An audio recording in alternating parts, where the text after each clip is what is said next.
আবারও স্বাগত ২১শে বিজনেস। দর্শক, এখন রয়েছে দেশের ব্যবসা বাণিজ্য, কৃষি ও সার্বিক অর্থনৈতিক পরিস্থিতি নিয়ে বিশেষ আলোচনা। আর এই আলোচনার জন্য আমাদের সঙ্গে যুক্ত হচ্ছেন ন্যাশনাল এগ্রিকেয়ার গ্রুপের ব্যবস্থাপনা পরিচালক KSM মুস্তাফিজুর রহমান। দর্শক, ২১শে বিজনেসের এই অংশটি দেখছেন আলোক হেলথ কেয়ার অ্যান্ড হাসপাতালের সৌজন্যে, powered by National Agricare Group. আমরা অতিথির সাথে যুক্ত হওয়ার চেষ্টা করছি। আসসালামু আলাইকুম মুস্তাফিজ ভাই। ওয়ালাইকুম আসসালাম। জি মুস্তাফিজ ভাই, প্রথমেই অর্থনীতির কিছু ফ্যাক্ট নিয়ে আমরা কথা বলি। জিটিপি প্রবৃদ্ধি এখন দাঁড়িয়েছে ৩.৯৭। মূলধনী যন্ত্রপাতি আমদানি ২০ থেকে ২৫% কমেছে। মূল্যস্ফীতি ৮.29, যা মানুষের আয় খেয়ে ফেলছে। আর খেলাপি ঋণ $৫.৩ ট্রিলিয়ন, বাংলায় হচ্ছে আসলে ৫,৩০,০০০ কোটি টাকা। সবকিছু মিলে সামগ্রিক অর্থনৈতিক পরিস্থিতি আপনি কি দেখছেন এখন? ধন্যবাদ। আপনার যে তথ্য উপাত্ত যেটা উপস্থাপন করেছেন সেটা সবগুলোই তো আপনার নেতিবাচক। যেমন ধরুন, প্রবৃদ্ধি কমে যাওয়ার কারণ হলো যে বিনিয়োগটা আমাদের দেশে যে হারে আসার কথা, আমরা সেই বিনিয়োগের জায়গাটা আমরা অতখানি নিরাপদ, টেকসই এবং লাভজনক যে আস্থার জায়গাটা, এটা আমাদের ঠিক করতে হবে। এটা ক্রমশ ভালো থেকে ভালোর দিকে যাবে। আর সে কারণেই বিনিয়োগ না হলে ধরেন অর্থনীতির উৎপাদন কম হয়, কনজামশনও কম হয়, ফলে অর্থনীতির আকৃতিটা, এগ্রিগেটেড ডিমান্ড কমে যায়। সেটা এখানে হয়েছে। আর যখনই আপনি মূলধনী যন্ত্রপাতি যখন আমদানি কমে যাবে, তখন এর সাথে কিন্তু আপনার যে উৎপাদন, যে বিনিয়োগ যে কম হচ্ছে, এটাই কিন্তু এর ইন্ডিকেশন। এবং এর কারণ কি? এর কারণ হলো যে ধরুন একটা রেজিম পরিবর্তন হয়েছে, তারপরে সেখানে অনেক জায়গায় সংস্কারের হাত দিয়েছে। এগুলো একটু সময় লাগবে। আপনার ইনফ্লেশন যেটা আপনার বর্তমানে যেটা আছে সেটা কিন্তু আরো বেশি ছিল। আপনার অর্থনৈতিক স্থিতিশীলতার যে মুখ্য উপাদান যেটা, এটাই কিন্তু হলো আপনার মুদ্রাস্ফীতি নিয়ন্ত্রণে আনা, যেটা এক সময় আমাদের আরো বেশি ছিল, এখন কমে যাচ্ছে। আরেকটা হলো অর্থনীতির স্থিতিশীলতার আরেকটা অন্যতম প্রধান বৈশিষ্ট্য হলো ব্যাংকের রেট অফ ইন্টারেস্ট এবং হলো আপনার এই exchange rate, foreign exchange rate. তো আমরা ফরেন এক্সচেঞ্জ রেটটা আগেই বৃদ্ধি পেয়েছে, এখন একটা স্থিতিশীলতায় আছে। আর ব্যাংকের রেট অফ ইন্টারেস্ট, আপনি যেটা নন পারফর্মিং লোন, যে অনাদায়ী যে লোন বকেয়া যে রয়ে গেছে ব্যবসায়ী শিল্পপতিদের কাছে, সরকারি প্রতিষ্ঠানেও আছে, শুধু বেসরকারি প্রতিষ্ঠান না, এগুলো কিন্তু আপনার এই যে ব্যাংকের রেট অফ ইন্টারেস্ট, মানে যে সুদের হার, এটা বৃদ্ধি পাইছে এটার কারণে। 15 থেকে 16% রয়েছে, অনেকে বলছে, যেটি একসময় সিঙ্গেল ডিজিটে ছিল ব্যাংকের সুদের হার। একটার সাথে একটা সম্পর্কিত। যখনই আপনার বিনিয়োগকারী বিনিয়োগ করবে, সে কিন্তু প্রথম দেখবে যে অর্থনৈতিক স্থিতিশীলতা এবং রাজনৈতিক স্থিতিশীলতা। তো অর্থনৈতিক স্থিতিশীলতা তো সবার আগে, যে ব্যাংকের rate of interest, inflation rate, exchange rate, আরো অন্যান্য যেগুলো আপনার যেগুলো আছে সেগুলোর সঙ্গে মিল রেখে একটা বিনিয়োগ আসে। বিনিয়োগকারী তুলনামূলক পার্থক্যটা দেয়। আর এক্ষেত্রে আপনি জানেন যে রেমিটেন্স বাড়ছে, তারপর আমাদের যে তৈরি পোশাক শিল্প খাতে প্রবৃদ্ধি হয়েছে 22%, তারপর আমাদের রিজার্ভ সেটিও $30 বিলিয়ন ছাড়িয়ে গেছে। এগুলো তো পজিটিভ দিক, এগুলো অবশ্যই পজিটিভ দিক। আমাদের রেমিটেন্স, আমাদের বিদেশে আমাদের যে সমস্ত শ্রমিক ভাই বা দক্ষ, অদক্ষ এবং প্রফেশনাল যারা কাজ করে, বিশেষ করে মধ্যপ্রাচ্য এবং ইউরোপে যারা আছে, তাদের ইনকামের সঞ্চিত অর্থই তারা দেশে পাঠায়। এটার অর্থ হলো যে তারা তুলনামূলকভাবে তারা আস্থার জায়গায় এসেছে, তার ফলে তারা দেশে অর্থ পাঠাচ্ছে। এবং তাছাড়াও যেটা ইনফর্মাল যে চ্যানেল, সেগুলো কিন্তু আগের বন্ধ হয়ে যাওয়ার কথা। সেই কারণে আপনার এখানে কিন্তু এই আমাদের কি বলে রেমিটেন্স বেড়েছে, বোঝা গেছে। আমরা দেখতে পাচ্ছি যে এটা অনেক দৃশ্যমান হয়েছে, যেটা আগে ধরেন আসলেও আমরা জানতে পারতাম না, যেটা ইনফর্মাল সোর্স, ইনফর্মাল চ্যানেল ব্যবহার করত। এগুলো একটা সফলতা যে আমরা এটা ফর্মাল চ্যানেলে আনতে পারছি। এখন আমি প্রশ্ন করতে চাই কৃষি খাত নিয়ে। আপনি জানেন আমাদের কৃষক যখন কৃষি পণ্য উৎপাদন করে এর সাথে অনেকগুলো ধাপ থাকে। সার, বীজ, কীটনাশক থেকে শুরু করে ফসলি পণ্য উৎপাদন পর্যন্ত কৃষকের কিন্তু ওইরকম গাইডলাইন থাকে না, এবং এই কৃষকের কৃষি খাতের সাথে লিঙ্ক করে কিন্তু অন্যান্য দেশে অনেক বড় বড় শিল্প কারখানা তৈরি হচ্ছে। আমাদের শত শত কৃষি পণ্য রয়েছে কিন্তু শিল্প কারখানা নাই কেন? ধন্যবাদ। আপনি যদি এটার উত্তরটা যদি আমরা বিস্তৃত করে বলি, তাহলে আমাদের কৃষিতে যে উন্নয়ন হয়েছে সেটা কিন্তু অনস্বীকার্য। মানে উন্নয়ন হয়েছে, আমাদের মৎস্য খাতে অনেক উন্নয়ন হয়েছে, কৃষকরা চাষ প্রণালী শিখেছে, প্রাকৃতিক পরিবেশ থেকে মাছ আহরণের চেয়ে তারা এখানে চাষাবাদের প্রযুক্তি জ্ঞান বৃদ্ধি পেয়েছে। প্রাণী সম্পদে আমাদের অনেক উন্নতি হয়েছে। আপনার ধরুন লার্জ এনিমেল এবং হলো পোলট্রি বার্ডস, এগুলোতে কিন্তু একটা অসামান্য পরিবর্তন আমাদের চোখে পড়ার মতো হয়েছে। আর কৃষি চাষাবাদে চাষিরা চাষ প্রণালী শিখেছে, কৃষি শিক্ষার উন্নতি হয়েছে, কৃষি গবেষণার উন্নতি হয়েছে, কৃষি সম্প্রসারণের উন্নতি হয়েছে।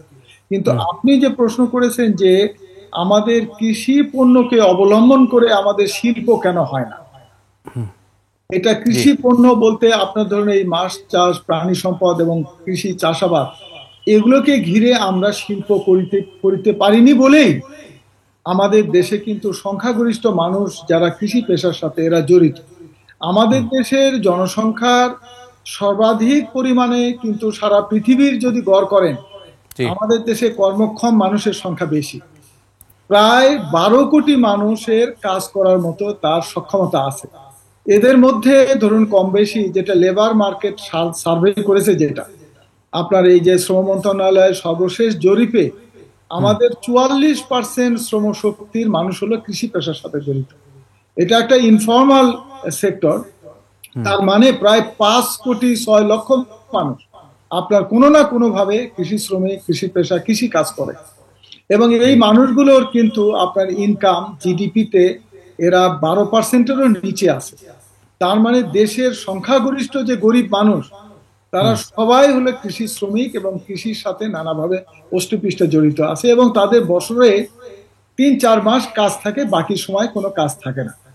জি, তাদের সম্ভাবনা কি আমরা কাজে লাগাতে পারছি? যে বিশেষ করে ট্রাম্পের ট্যারিফের পর আপনি জানেন যে আমাদের তৈরি পোশাক খাতে অর্ডার বেড়েছে, অন্যান্য সেক্টরে ডাইভার্সিফিকেশন করার কথা ভাবা হচ্ছে, চামড়া শিল্প বিকল্প দেখছে, কৃষি খাতকে বিকল্প হিসেবে দেখছে। এই ক্ষেত্রে আমরা সেমি প্রসেস ফুড হিসেবে আমেরিকার মার্কেটে ঢুকতে পারি কিনা? পুরো বিশ্বের কনজাম্পশনের 40% যেহেতু আমেরিকাতে। আমেরিকা তো অনেক বড় মার্কেট, তাদের অর্থনীতিতে উৎপাদনও বেশি, তাদের ভোগও বেশি। তারা আবার সারা পৃথিবীর থেকে সোর্সিং করে, কম দামে জিনিসপত্র নিয়ে আসে।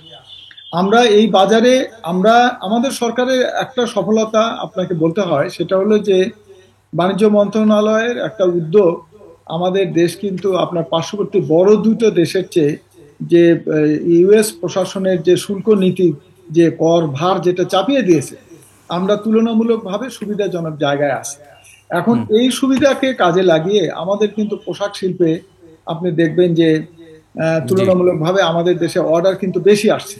কিন্তু মূল সমস্যা যেটা, এই মূল্য নিয়ে যে নেগোসিয়েশন, তারা কিন্তু যেটা $1 কিনছে এখন বলছে যে 99 সেন্টে আমাকে দেবার জন্য। আর রপ্তানিকারক যারা পোশাক শিল্পে আছে তারা আবার $1 85 জায়গায় তারা 122 টাকা, 23 টাকা পাচ্ছে বা 20 টাকা পাচ্ছে। ফলে এখান থেকে আপনার আমাদের প্রবৃদ্ধিটা আসছে। কিন্তু যদি ইউনিট ওয়াইজ যদি ধরেন যে পার ইউনিটে তার যে বেনিফিট, যেটা তার প্রফিটকে কম্প্রোমাইজ করে আপনার এগুলো আনতে হচ্ছে। এগুলো যারা পোশাক শিল্পের সাথে জড়িত আছে, আমার যেহেতু বাণিজ্যিক সংগঠনে আমি সংশ্লিষ্ট, ফলে পোশাক শিল্পের সঙ্গে যারা আছে তাদেরই তথ্য উপাত্ত থেকে এগুলো জানা যায়। তো আর আপনি যে প্রশ্নটা করেছিলেন যে কৃষি পণ্যকে অবলম্বন করে আমরা শিল্প করি না কেন, এখানে বিস্তর গবেষণার প্রয়োজন আছে। আমাদের কৃষি বিশ্ববিদ্যালয়ে যে কোর্স কারিকুলাম আছে, সেই কোর্স কারিকুলামে এগুলোকে অন্তর্ভুক্ত নাই। ফলে যে কৃষিকে যে শিল্পে রূপান্তরিত করার যে মন্ত্র, সেটা আমাদের কৃষিবিদদের মধ্যে তাদের প্রাতিষ্ঠানিক জ্ঞানটা নাই। এই জ্ঞানটা আপনার পাঠ্যক্রমে নিয়ে আসা খুবই জরুরি। এবং এর সাথে আমাদের যারা প্রকৌশলী আছে, ব্যবসায়ী গ্রাজুয়েট যারা আছে, এদের সমন্বয় করে যদি আমরা ঠিক করতে পারি যে এই পণ্য দ্বারা এই শিল্প লাভজনক হতে পারে। এবং এগুলো আমরা এই বিষয়ে আরো বিস্তারিত আলোচনা করব, মার্কেট স্টাডি নিয়ে আলোচনা করব। এই খাতে আসলে ইমিডিয়েটলি কোনো আসলে বেনিফিট পাওয়া যেতে পারে কিনা আমেরিকার মার্কেটে, সেই নিয়ে আলোচনা করব। আপনি আমাদের সাথেই থাকুন। দর্শক, এই পর্যায়ে নিচ্ছে একটা বিরতি, ফিরছি একটু পরে, ততক্ষণ আমাদের সঙ্গেই থাকুন।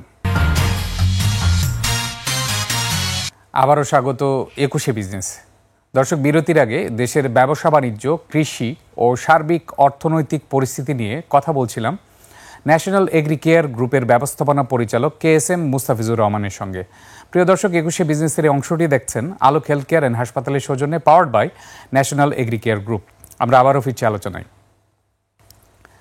জি মুস্তাফিজ ভাই, এখন আপনার কাছে আমি জানতে চাই, আপনি জানেন বাংলাদেশের বেসরকারি অনেক বড় বড় কনগ্লোমারেট রয়েছে যারা আসিয়ান দেশভুক্ত দেশগুলোতে, ইউরোপে, আমেরিকাতে এবং পার্শ্ববর্তী দেশ ভারতে প্রসেসড এবং সেমি প্রসেসড ফুডস অলরেডি রপ্তানি করছে কয়েক বছর যাবত। আমার প্রশ্ন হচ্ছে, যেহেতু এই সেমি প্রসেস ফুডের ক্ষেত্রে কাঁচামাল আমাদের দেশে অনেক ক্ষেত্রে রয়েছে, এই সুযোগটাকে কাজে লাগিয়ে নতুন নতুন উদ্যোক্তারা আসা উচিত কিনা এই ট্রাম্পের ট্যারিফের সুবিধা নেওয়ার জন্য? না, অবশ্যই এটা ব্যক্তি উদ্যোগে বেসরকারি প্রতিষ্ঠান এগিয়ে যাচ্ছে, এবং যে প্রসেস ফুড সেটা আমাদের যাচ্ছে, আমাদের দেশেরই যে কমিউনিটির লোকেরা বিদেশে আছে সেই মার্কেটে যাচ্ছে। যখন আমরা ওই দেশের সংখ্যাগরিষ্ঠ মানুষ, ওই সাদা চামড়ার মানুষের জন্য যখন আমরা এই খাদ্যদ্রব্য আমরা পৌঁছাতে পারবো, পাঠাতে পারবো, রপ্তানি করতে পারবো, তখন হলো এটার সম্পূর্ণ সাকসেসটা আসবে। তখন আপনি দেখুন একটা দৃষ্টিভঙ্গির ব্যাপার, আপনি দেখুন ট্রাম্প প্রশাসন যে ট্যারিফ বসিয়েছে, এর বেনিফিশিয়ারি কিন্তু তাদের দেশের বেসরকারি প্রতিষ্ঠান। আমেরিকা হলো একমাত্র দেশ যেখানে সম্পূর্ণ অর্থনীতিটা বেসরকারি খাত এবং মুক্ত বাজার অর্থনীতি দ্বারা তারা চালিত হয়। ট্রাম্প প্রশাসন তার দেশে শিল্প কলকারখানা রপ্তানিমুখী, উৎপাদনমুখী হবে এই বিবেচনায় তিনি কিন্তু ট্যারিফটা বসিয়েছে, যার বেনিফিশিয়ারি হচ্ছে ওই দেশের তুলা উৎপাদনকারী। তার দেশ থেকে আমাদের দেশে তুলা আমদানি করে আনতে বলছে। তার যে কৃষি পণ্য, তার ওখান থেকে গম আছে, সয়াবিন আছে, তেল আছে, জিএমও নন জিএমও ফুড আছে। এগুলো কিন্তু তারা বলছে যে তাদের দেশ থেকে যাতে সারা পৃথিবীতে এগুলো যাতে ছড়িয়ে যায় এবং তার যাতে আমদানি রপ্তানি যে বৈষম্য এটা যাতে দূর হয়, এবং প্রাইভেট সেক্টরকে শক্তিশালী করার জন্য, আমেরিকান জনগণকে তার অর্থনীতিতে একটা শক্তিশালী অবস্থানে নিয়ে যাওয়ার জন্য ট্রাম্প প্রশাসন এটা করেছে, অর্থাৎ বেসরকারি খাতকে শক্তিশালী করার জন্য করেছে। জি, আমাদের দেশের বেসরকারি খাতকে ওই অবস্থানে দেখতে গেলে সরকারের কি সহযোগিতা দরকার? আপনি প্রথমতই ধরুন যে আমাদের দেশের বেসরকারি খাতটা যে রাষ্ট্রেরই যে একটা অংশ, সেই অংশকে যখন মনে করবে এই দৃষ্টিভঙ্গি যে বেসরকারি খাত সরকার মনস্তাত্ত্বিক ভাবে মনে করবে এটা সরকারি প্রতিষ্ঠান, আমাদের দেশের সরকারি প্রতিষ্ঠানগুলো লাভ করতে পারছে না। আর বেসরকারি প্রতিষ্ঠানগুলোকেও আপনারা আমরা আইন বিধি নানা রকম কর নীতির ত্রুটির কারণে এখানে উৎপাদনমুখী রপ্তানিমুখী শুল্কের পরিবর্তে আমাদের আমদানিমুখী একটি অর্থনীতি গড়ে উঠেছে। $100 বিলিয়ন আমরা আমদানি করি, আর রপ্তানি আমরা কিন্তু করি তার অর্ধেকের কাছাকাছি। এই যে আপনার কর নীতি, এই যে আইন বিধিতে, আপনি একটু আগে আপনি বলছেন যে কীটনাশকের কথা বলেছেন, আপনার আমদানি করতে আপনার যারা 5% কাস্টম ডিউটি দিচ্ছে আর 5% অ্যাডভান্স ইনকাম ট্যাক্স দিচ্ছে, ওই জিনিসটাই যদি কেউ এখানে উৎপাদন করতে চায়, তার উৎপাদনের সহযোগী উপাদান যেগুলো আছে, কাঁচামাল সহযোগী উপাদান, সেটা 58% পর্যন্ত তার ডিউটি রেখেছে, যেটা আমাদের বিনিয়োগ এবং শিল্প নীতির পরিপন্থী। তারপরেও এটা চলমান আছে। তাহলে সরকারের সংশ্লিষ্ট মন্ত্রণালয়, অধিদপ্তর, পরিদপ্তর, এনবিআর এর সাথে সংশ্লিষ্ট যারা অর্থ মন্ত্রণালয়, তাহলে তারা এগুলো কি তারা দেখছে?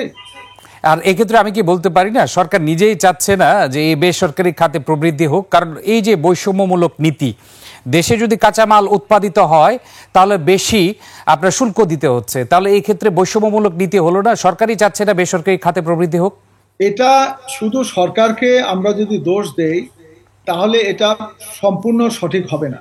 এখানে দেখুন, বাণিজ্যিক সংগঠনে যে সমস্ত নেতৃবৃন্দ আছে, FBCCI, the federation of chamber and commerce and industry, সমস্ত ব্যবসায়ীদের যেগুলো বাণিজ্যিক সংগঠনের নেতৃত্ব দানকারী প্রতিষ্ঠান হলো FBCCI। এফবিসিসিআই তাদের কিন্তু এটা মুখ্য ভূমিকা দেশের বিনিয়োগ পরিবেশটাকে বিনিয়োগ বান্ধব এবং বিনিয়োগকে আকর্ষণীয় করে দেওয়া, নিরাপদ করে দেওয়া জন্য যে কর নীতি আইন বিধির সংস্কারের জন্য সরকারের সাথে কাজ করা এবং সরকারের সাথে কার্যকরী পদক্ষেপ গ্রহণ করা এফবিসিসিআই এর প্রধান কাজের মধ্যে 1-2 নাম্বারের মধ্যে আছে। কিন্তু এফবিসিসি এর কথা কি সরকার শোনে? আপনি যদি খেয়াল করে থাকেন, এলডিসি গ্রাজুয়েশন পেছানোর জন্য 16টি ব্যবসায়ী সংগঠন দাবি করেছিল, কিন্তু এলডিসি গ্রাজুয়েশন কিন্তু পেছানো হবে না মনে হচ্ছে, কারণ যেহেতু পত্র পত্রিকা এসছে যেটা জাতিসংঘের ব্যাপার। আপনি এক্ষেত্রে কি বলবেন? আপনি এলডিসি গ্রাজুয়েশন তো আজকে নতুন না, তো আমরা তো 95 সালে আমরা একমত হয়েছি যে আমরা এলডিসি গ্রাজুয়েশন হব। আমরা যে গরিব দেশ এটা তো স্বাধীনতার 72 সালে নির্ধারণ হয়েছে এবং আমরা WTO এর সিগনেটরি স্বাক্ষর করেছি। আমরা এতদিন কাল আমরা সুবিধা নিয়েছি, আমরা এই সুবিধা নিয়ে আমাদের সক্ষমতা বৃদ্ধি করতে পারি নাই। এটা সঠিক যে এলডিসি গ্রাজুয়েশন আমাদের পিছিয়ে দিলে আমরা আরো একটু সময় পেলে বিশেষ করে ঔষধ শিল্প, পোশাক শিল্প এবং কৃষি রসায়ন শিল্প, আপনার কৃষি এবং ফার্মাসিউটিক্যাল ব্যাপকভাবে এবং পোশাক শিল্প ব্যাপকভাবে ক্ষতিগ্রস্ত হবে। আমরা যদি এই মুহূর্তে আমাদের সক্ষমতাকে বিবেচনায় না নিয়ে এসে আপনার অন্য দেশের প্রেসক্রিপশন অনুযায়ী যদি আমরা এলডিসি গ্রাজুয়েশন তড়িঘড়ি করে করি তাহলে কিন্তু এটা আমাদের এই খাতগুলোকে আপনার অনেক বেশি। জি মুসাইজ ভাই, সংক্ষেপে 1 মিনিট আছে, আপনি যে এর আগের প্রশ্নের উত্তরে যদি যেতেন, সরকারের পক্ষ থেকে করণীয় কি? এই যে ট্রেড বডিগুলোর সাথে সমন্বয়ের দরকার আছে কি? সরকারের অনতি বিলম্বে ট্রেড বডির সাথে বসে আমাদের দেশের ব্যবসা বাণিজ্য শিল্প কলকারখানা প্রসারের ক্ষেত্রে বিনিয়োগের ক্ষেত্রে সুনির্দিষ্ট বাধাগুলো কি এই সমস্ত আইন বিধি সংস্কার করা অতি জরুরি। দেশ 54 বছর পরেও একটা দেশের এত মানুষ গরিব যে মানুষের মৌলিক অধিকার মানব অধিকার পূরণ হয় না, সেই দেশের রাজনৈতিক নেতা, সেই দেশের ব্যুরোক্রেট, সেই দেশের সাধারণ মানুষ, তারা আমরা দায়িত্বটা পালন করেছি। জি জি, আপনাকে অসংখ্য ধন্যবাদ আজকে আপনার বক্তব্য তুলে ধরার জন্য, এবং আমরা সরকারের দৃষ্টি আকর্ষণ করছি অবশ্যই ট্রেড বডির সাথে বসে কোথায় কোথায় ত্রুটি রয়েছে সেটি খুঁজে বের করাই হচ্ছে প্রথম কাজ। আপনাকে অসংখ্য ধন্যবাদ।